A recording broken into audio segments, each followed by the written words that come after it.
नाज़रीन, सबसे अहम मुआशी सवाल, मुल्की सतह का सवाल इस वक्त ये है कि जिस तरह की हिजानी कैफियत मुल्क में पैदा हो चुकी है, भले वो मुआशी हो, भले सियासी हो, भले मुआशरती हो, उसका हल क्या है?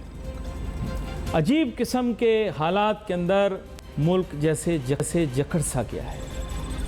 एक तरफ हम देखते हैं तो मुआशी बदहाली की वजह कोई सियासी अदम इस्तेहकाम बताता है तो कोई माशरे में पोलराइजेशन बताता है।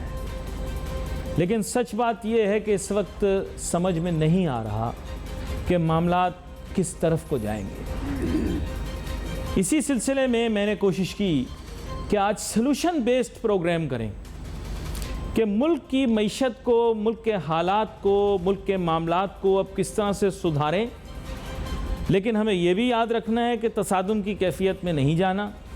हल ऐसे हों जो कि आसान भी हों, समझ में भी आ जाएं और फिर उसके बाद हुकूमत को उनको इम्प्लीमेंट करने में भी आसान हो। हमारे साथ बहुत ही अहम मेहमान आज शामिल गुफ्तगू होंगे। जनाब सेनेटर अब्दुल हसीब खान साहब, ताजिर, सनतकार, सियासत में भी इनका अपना मुकाम है। मुल्क की सियासत में तो जैसे मैंने आपको बताया कि सेनेट के मेंबर भी रहे, उसके अलावा मुल्क की मईशत के ऊपर बड़ी गहरी निगाह रखते हैं, हालात पे, मामलात पे बड़ी गहरी निगाह रखते हैं। तो सेनेटर अब्दुल हसीब खान साहब, आपको वेलकम करता हूँ सर शो में। बहुत शुक्रिया आपका। मैं सेनेटर हूँ आज भी, टिल माई लास्ट ब्रेथ, क्योंकि सेनेटर रिटायर नहीं होता ना आपकी बिल्कुल। लेकिन आपने जो बात अभी जो इंट्रो जो आपने की ना, इससे मुझे बहुत खुशी हुई कि आपने इतने टेलीविज़न मैंने सुनता हूँ, आज आपने बड़ी खूबसूरत बात की कि भाई यार आप बहुत बातें कर ली, पेट्रोल नीचे, पेट्रोल ऊपर, अपना गरीब मर गया, ये हो गया, इंडस्ट्री बंद हो गई, ये ऐसी ऐसी बातें की हैं। आपने कहा है कि भाई आज कुछ हल की बात करें, बड़ी खुशी हुई मुझे। तो मैं आपको दो तीन चीज़ें बताऊंगा खाली पहले, फिर वजह क्या है कि ये हम यहाँ तक पहुँच गए और अब कैसे निकल जाएं उससे। सब चीज़ें आपके कंट्रोल में हैं अल्हम्दुलिल्लाह। नंबर वन कि आज भी पाकिस्तान दुनिया का मालदार तरीन मुल्क है, ये आपके पॉजिटिव पॉइंट है। क्लेम करता हूँ, कोई दुनिया को चैलेंज करता हूँ, आज भी कर्जा लिया हुआ है आपने IMF से, वो अलग बात है। पाकिस्तान के दो बानी थे, एक का इंतकाल 1948 में हो गया क़ायद आज़म मोहम्मद जिन्ना का। 1952 के अंदर उन्हीं साजिशों ने जो हमारे इर्द गिर्द अभी तक चल रही हैं, उन्होंने क़ायद लियाक़त अली ख़ान को शहीद कर दिया। उसके बाद पाकिस्तान में 75 साल गुजर गए। इसमें माशाल्लाह आए, इसमें सिविल माशाल्लाह आए, इसमें जमहूरी हुकूमतें आईं और 75 साल हो गए। कर्ज़ा आपका जो है इस दरमियान में, बजाय इसके कि आपने पूरी दुनिया पे इकनॉमी में कब्ज़ा किया होता, आप 120 प्लस डॉलर कर्ज़ा लिए बैठे हुए हैं। और जब कर्ज़ा जो कर्जदार होता है उसकी इज़्ज़त दुनिया जानती है, वो नहीं होती जो बग़ैर कर्ज़ा लेने वाले की होती है। यह स्टीव आपने सही बात कही, इंडस्ट्री बंद हुई है, हो रही है, और अगर हालात यही रहे तो मज़ीद ख़राबी हो सकती है, इसमें कोई शुबा नहीं है। नहीं, एक लुकमा ये कि ये जो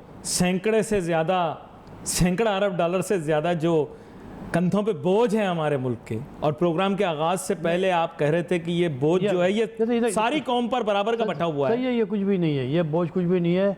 अगर आज भी मैंने कहा ना कि अगर आपकी नीयत जो है वो कर्ज़ा नहीं लेने की हो, अभी तो आप इंटरेस्ट देते रहोगे, आपको ये 120 के 130 हो जाएंगे, 140 हो जाएंगे, और जो कुछ आप दोगे वो उसमें चला जाएगा इंटरेस्ट के अंदर।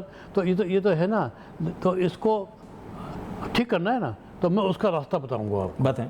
हल के रहे। अच्छा इस इकोनॉमी के हवाले में बात करता हूँ, क्योंकि मेरा ताल्लुक भी क्योंकि इकोनॉमी से है, फेडरेशन से ताल्लुक़ है मेरा। तमाम मैंने 54-55 चैम्बर्स हैं, वहाँ पे मैं विज़िट कर चुका हूँ। स्टेट बॉडीज़ को भी जानता हूँ, एसोसिएशन को भी जानता हूँ, उसका ऐसा रहा हूँ, चेयरमैन रह चुका हूँ, सब कुछ है ना। ये उस एक्सपीरियंस बुनियाद के मैं कह रहा हूँ कि आजकल इंडस्ट्री बंद हो रही है, इसमें कोई शुबा नहीं है, और बंद होती रहेंगी अगर कुछ हालात ठीक नहीं किए। तो ये किधर हैं ये फेडरेशन कहाँ है, ये 54-58 चैम्बर्स कहाँ हैं, ये 120 एसोसिएशंस पूरे पाकिस्तान में ये कहाँ हैं, ट्रेड बॉडीज़ कहाँ हैं? कभी कभार मैं इनकी आवाज़ सुनता हूँ, मिनमिनाती हुई आवाज़, उसमें कोई दम नहीं है, बड़ी मुख्तसर, कोई जाम है, कोई बात नहीं कर रहे कि भाई पूरा एक डेलीगेशन बना के जाके भाई 54 chamber, federation, association, trade bodies, ये बन गए 400 आदमी, चलें इस्लामाबाद बात के जाके बात करें। आज तक किसी ने कोई आवाज़ नहीं निकाली। तो क्यों? उसमें ज़ाती मफादात, अपने घर अपनी चार दीवारी उसके अंदर है, उनका कोई ताल्लुक पाकिस्तान और पाकिस्तान के अवाम और पाकिस्तान की इकोनॉमी से नहीं है। उन्हें कैसे आवाज़ निकल दे? मैं कह रहा हूँ ना भाई, I am answerable, I am answerable, वरना मईशत की मेरी हालत नहीं होती। ज़मीन के अंबार भरे हुए हैं आपके पास, हर दूसरा पहाड़ मार्बल का आपका बलूचिस्तान का है, वहाँ बच्चे भूखे मर रहे हैं, वहाँ डिस्पेंसरी कोई वहाँ पर नहीं है। तो ये तो आप अली नसर भाई ये बात कहीं लिख लें, हमेशा के लिए लिख लें कि पाकिस्तान अल्लाह ताला ने बनाया है, इसका कोई इशू नहीं है। मगर आपसे अगर मैं पूछूंगा तो आप भी नहीं बता सकते, हालांकि आप बहुत अच्छे एंकर हैं, बहुत आपने इस पर रिसर्च की हुई है, आप मुझे नहीं बता सकते कि पाकिस्तान का क्या इशू है। इतनी नहीं बता सकते कि पाकिस्तान का कोई इशू है ही नहीं। It is all self created, and Pakistan is not a poor country जो कर्जा लेती है, इट इज़ प्योरली मॉनिटर्ड। तब मैं आपको बताऊं, नहीं, बड़ी अहम बात आपने की है ना, बिकॉज मेनी पीपल से कि पाकिस्तान के इश्यूज अनसॉल्वेबल हैं, लेकिन आप कह रहे हैं कि पाकिस्तान के इश्यूज सॉल्वेबल इसलिए क्योंकि इसके इशू है ही नहीं। मैं दूसरों को नहीं जानता, मैं जानता हूं अली नासिर को। Ali Nasir should tell me कि ये Pakistan as a Pakistan country जो कुछ हमारे पास है उसकी रोशनी में just let me know only one issue कि सर ये इशू है जिसकी वजह से हम जो है हमारी इकोनॉमी ठीक नहीं हो रही। लेकिन आपने उसको एलैबोरेट कर दिया, लेकिन मैंने साथ कह दिया ऑल सेल्फ क्रिएटेड, ओके खत्म हो गई। ठीक है, पॉइंट टेकन। अब उसको सॉल्व कर दें। अगर जो सेल्फ क्रिएटेड प्रॉब्लम, देखिए वाहिद हल है, और मैं आपको आज कहना तो नहीं चाहिए लेकिन हो सकता है लोगों ने कहा हो, मैंने सुना नहीं, मैं आपको 3 हल दे रहा हूँ, और अगर इस पे आपने अमल नहीं किया तो आप इसी ही गोरख धंधे के अंदर यही कहते रहेंगे कि अब कौन आ रहा है कौन जा रहा है, वो हुकूमत आ गई, ये हुकूमत जा रही है, वो आने वाली है। क्योंकि ज़्यादातर लोग हल ये कह रहे हैं कि हल इसका ये निकालो, उससे इंतशार हो जाता है। नहीं, आपने तो या तो टारगेट करना है आपने मेरी आर्मी को, कोई हर आदमी जो है जिसकी कोई औकात नहीं है वो बात करता है मेरी आर्मी के लिए। वो आर्मी जिससे पूरी दुनिया कांपती है, ISI जिससे पूरी दुनिया कांपती है ISI से कि इससे बड़ी कोई ताकत बता दीजिए आप, और एक 2 पैसा का आदमी जो है वो बात कर रहा होता है फ़ौज के ऊपर। अदलिया यार ऐसे ही कह देते हैं। अरे भाई ठीक है, अदल बहाल हो गया था, अदलिया अगर बहाल नहीं हुई है तो उस पर आप बात कर सकते हैं उनके डिसीजंस के ऊपर, आप अदलिया के ऊपर आप उंगली नहीं उठा सकते। मैं तो खुद कहता हूं इदारों का लेकिन ये आपका राइट, लेकिन आपका ये राइट है कि अगर सुप्रीम कोर्ट भी अगर कोई गलत डिसीजन देती है तो उस पर आप बात कर सकते हैं। जब तक कि उसका डिसीजन नहीं आए आप उसके खिलाफ बात भी नहीं कर सकते। खान साहब ने बड़ी अहम बात की कि मेरे ख्याल से पाकिस्तान के शहरियों के ऊपर लाजिम है कि वो अपने इदारों का एहतराम करें, और हमारे मुल्क के अंदर ये एक जो गलत रिवायत जिसने भी डाली है कि इदारों पर उंगलियां उठाना और उनकी तरफ इस तरह की उनसे ऐसी बातें मंसूब करना जिनसे उनके इज़्ज़त और वक़ार पे असर आए, वो गलत है। और साथ ही उन्होंने ये भी बता दिया कि ऐसी बात नहीं है कि किसी भी चीज़ पर बात ना हो सके, बात हो सकती है लेकिन एहतराम करना लाजमी। इसके साथ साथ जो बहुत ही अहम बात है वो इन्होंने कहा है कि इनके पास मसाइल का हल है, और ये एक एक करके मसले का हल हमारे सामने पेश करेंगे। तो मैं आपकी जानिब जाता हूँ सीधा, क्या आप बताएं अब ये हल कौन से? हल भी जो है ना वो कोई किताब नहीं लिखनी। अच्छा। आपने 3 हल हैं, बताएं। नंबर 1 तो मैं थोड़ा सा उसको एलिब्रेट कर दूंगा एक करें, दो करें, ताकि आपको समझ में आ जाए करें। कि मैं जो हूँ अल्हम्दुलिल्लाह यूथ पाकिस्तान की दूसरी आपकी स्ट्रेंथ है। पहले मैंने आपको बताया था कि पाकिस्तान में दौलत के अंबार हैं और आपको चैलेंज किया था, आपने अब तक कभी तक जवाब नहीं दिया मुझे कि कोई मुल्क ऐसा जो पाकिस्तान से ज़्यादा मालदार हो, बताइए ना मुझे। लेकिन आज भी ज़मीन के अंदर दौलत है, तो आज भी वही है कि हम आज भी मालदार तरीन मुल्क हैं। और नंबर 2, हमारी यूथ जो है वो 53% है। तमाम दुनिया में बुढ़े हैं, हमारी यूथ जो है वो 53% है।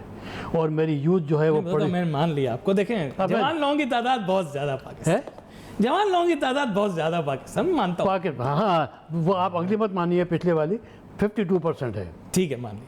और 52% वो जो खाली यूथ नहीं है ऐसी, मेरी 52% यूथ जो है ये फुल्ली लोडेड है विद नॉलेज, एम्पावर्ड है। और इनकी समझ है ये कि दुनिया के किसी भी कौम के साथ बात कर सकते हैं, इन्हें बात करने का सलीका भी आता है, इनकी नॉलेज भी ज़्यादा होती है। मिस्टर जेम्स जो है ना, वो खाली कारपोरेटर की बात करेंगे नहीं, लेकिन ये लोग तो कहते हैं कि लायबिलिटी है। आप सुन लीजिए मैं क्या कह रहा हूँ।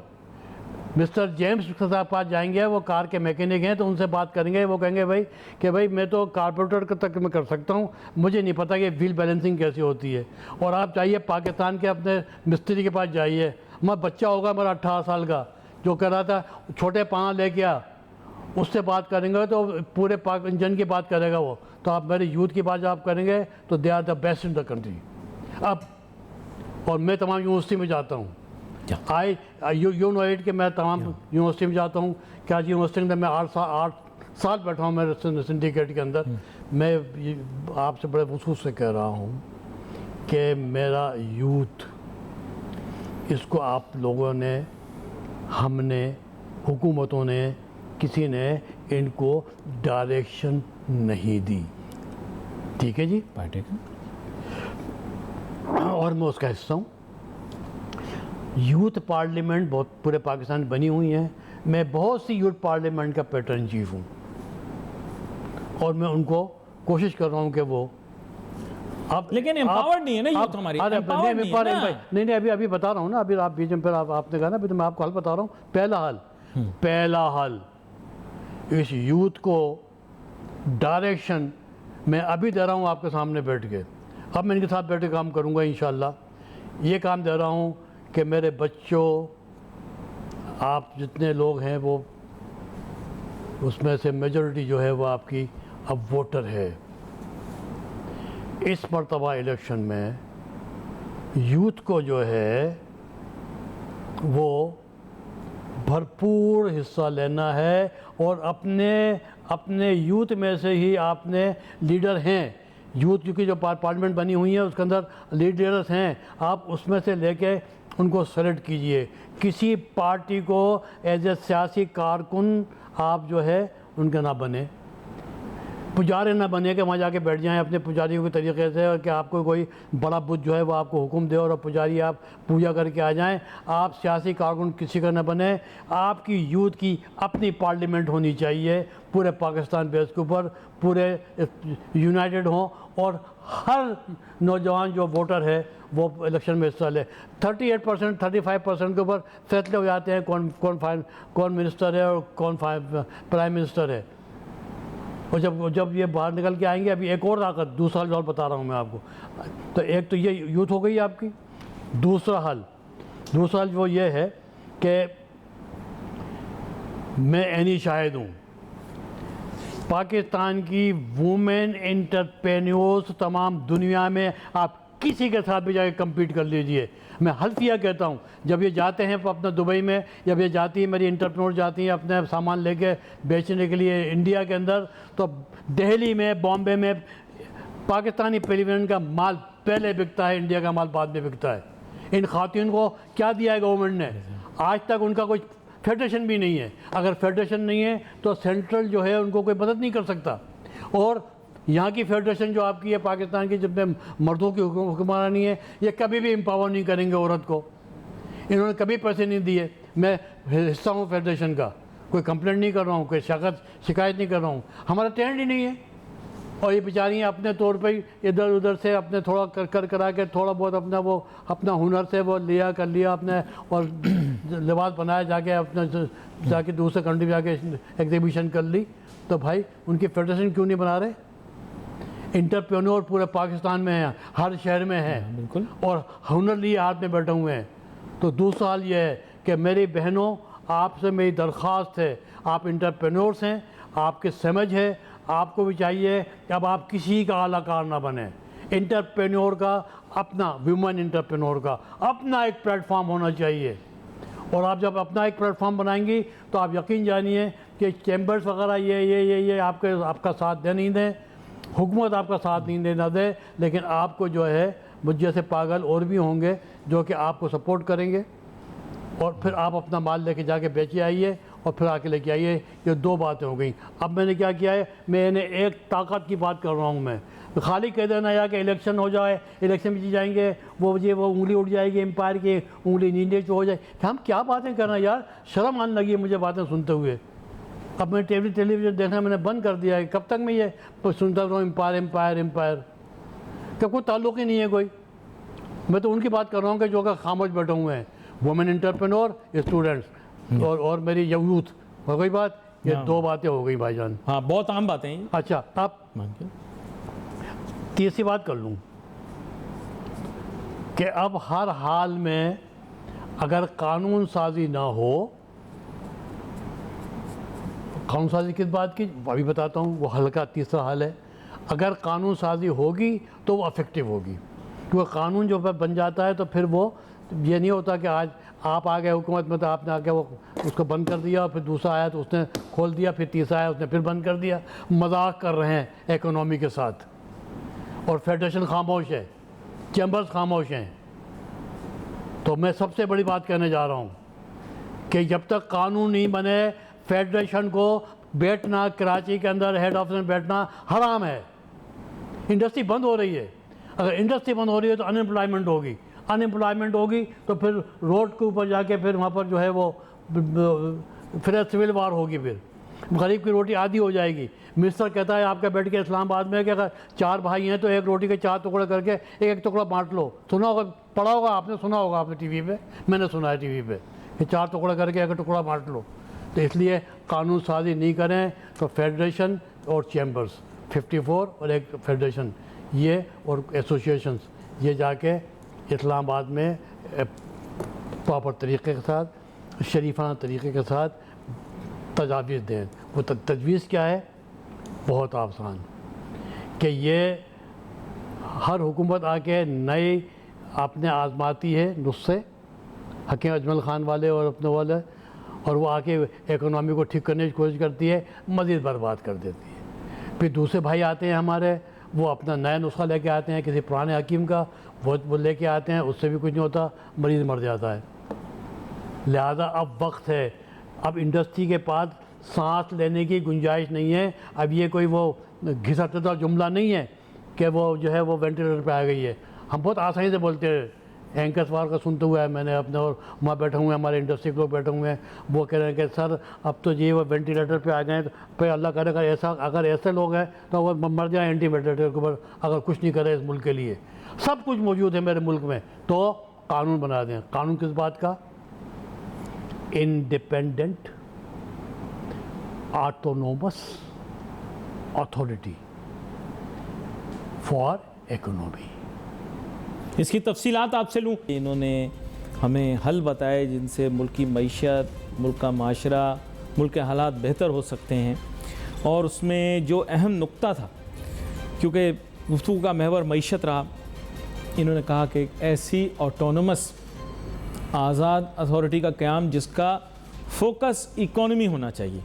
उसके बाद हमने ब्रेक ली। तो मैं अब चाहूँगा कि इकॉनमी पे फोकस्ड इस तरह की चीज़ अगर बना ली जाए, और जिसमें आप कह रहे हैं कि ताजिर सनतकार जो हैं बतौर स्टेक होल्डर्स ये चाहें कि ये सब कुछ हो। पहले तो ये वो चाहें, वो एक बड़ा अहम नुक्ता आपने कहा कि उनको चाहिए कि वो जाकर ये करें। देखिए, तो ये मेरे लिए थोड़ा सा भाई आपका जो ये ख़तरा है बिल्कुल ये वजह है, क्योंकि जो अभी आपने कुछ देखा है अब तक इन चंद सालों में, तो आप बेहतर जज है, आपको अंदाज़ा है सब बात जो आपने की है, वो आपका अपना एक्सपीरियंस है जो बिल्कुल सही है। और मैंने तजवीज़ जो दी है वो इसलिए दी है कि उसी एक्सपीरियंस की रोशनी में ये बात कर रहा हूँ। पाकिस्तान के जो इस वक्त ब्यूरोक्रेसी है या जो हुकूमत आती है, किसकी आती है दैट्स नॉट इम्पोर्टेंट। जो हुकूमत भी आती है उसको जो है वो एलर्जी है, उसको बेसिक बीमारी जो होती है ना, एलर्जी, गोली वोली खाती होती है तो नींद रात को सोते हुए, इनको एलर्जी है। इकोनॉमिस्ट का लफ्ज़ ये सुनना पसंद नहीं करते। इकोनॉमिस्ट का, या तो हर शख्स खुद को इकोनॉमिस्ट कहता है। नहीं, बस ये लोग वो लोग हैं जिनको इकोनॉमी के स्पेलिंग नहीं आती। इकोनॉमी वो ऐसे लिखते हैं, हालांकि इकोनॉमी ई से आती है, तो वो है इकोनॉमिस्ट। लेकिन जो इकोनॉमिस्ट हैं, बड़े बड़े नाम हैं जो आप भी, जिनको आप अपना लेते हैं और अपना अब उनके डिस्कस करते हैं और आप भी देते हैं। बहुत से टेलीविज़न वाले जो हैं मुख्तलिफ बुलाते हैं इकोनॉमिस्ट को। तो यह पाकिस्तान के अंदर इकोनॉमिस्ट जो हैं वो पूरी दुनिया को पढ़ाते हैं इकोनॉमी, ऐसे इकोनॉमिस्ट हैं। लेकिन इस्लामाबाद में वो जाना पसंद भी नहीं करते पार्लियामेंट हाउस के अंदर। क्यों? इसलिए कि भाई आपके वो इसी से आपको इकोनॉमिक बुद्ध बनाई हुई थी। आपके जो इस्लामाबाद में जिसके चेयरमैन जो हैं वो प्राइम मिनिस्टर थे जी। तो वहाँ पर जो थे, वहाँ पर 50 मेंबर थे उसके जी। उसके 50 के अंदर एक भी इकोनॉमिस्ट नहीं था और कराची भी नहीं था। और मैंने उस दिन कसम खाई थी पहली मरतबा 11 मार्च 2009 को एज ए सेनेटर। तो पहली उन्होंने दावत की थी प्राइम मिनिस्टर साहब ने नवाज शरीफ से उस ज़माने में। तो मैंने दावत में ही मैंने पहला सवाल उनसे ही किया था, मैंने कहा साहब क्या पाकिस्तान के में या और कराची के अंदर कोई भी ऐसा आदमी नहीं है कि जो कि आपका मेंबर होता है इसी तरह का? कराची से एक भी नहीं था और कोई इकोनॉमिस्ट था ही नहीं 49 के अंदर। तो ये एलर्जी है। इसलिए मैंने ये बात कही है कि आपको इंडिपेंडेंट बनानी होगी। उसके अंदर गवर्नमेंट के लोग भी होंगे, ब्यूरोक्रेसी के भी होंगे, इकोनॉमिस्ट भी होंगे। अब वो इकोनॉमिस्ट क्या है, वो फेडरेशन का हो नहीं हो, वो बात करेगा इकोनॉमिक ग्रोथ की, वो आपको पूरे प्लान बना के देगा। फेडरेशन का प्रेसिडेंट क्या कह रहा है, चैम्बर का प्रेसिडेंट क्या कह रहा है, दैट्स नॉट इम्पॉर्टेंट। इम्पॉर्टेंट ये है कि यानी गिवन सर्कमस्टांसेस जो आपके पास वेल्थ है, जब जो वेल्थ आपने निकालनी है उसके लिए क्या इकोनॉमी ड्राइव की जाए। तो फिर सख्त सवाल आपसे करूंगा मैं। बिल्कुल देखिए, करें। एक ताजिर सनतकार जो है उसके मुफादात हो सकता है मुल्क के, आप एक ताजिर मुल्क के से वसीतार। आप एक सनतकार से बात कर रहे हैं। हाँ, तो वही मैं कह रहा हूँ ना आपको। अब आप मुझसे बात कर रहे हैं, हाँ, मैं सनतकार हूँ। तो मैं वही कह रहा हूँ कि आप जैसा कुछ सनतकार आप हैं। आप मुझे सच बताएं कि मुल्क के वसीतर मुफादात के अंदर कोई ऐसा इकदाम करना पड़ जाए जो आपके कारोबार को मुतासिर कर सकता है, आप आसानी से मान जाएंगे। अगर मैंने अपना कारोबार बंद करना पड़ रहा है मुझे अपने मुल्क के मफाद के लिए, तो मैं आपके सामने कसम खाता हूँ कि मैं अपनी फैक्ट्री बंद कर दूँगा पाकिस्तान के मफाद में। ऐसा होता नहीं है।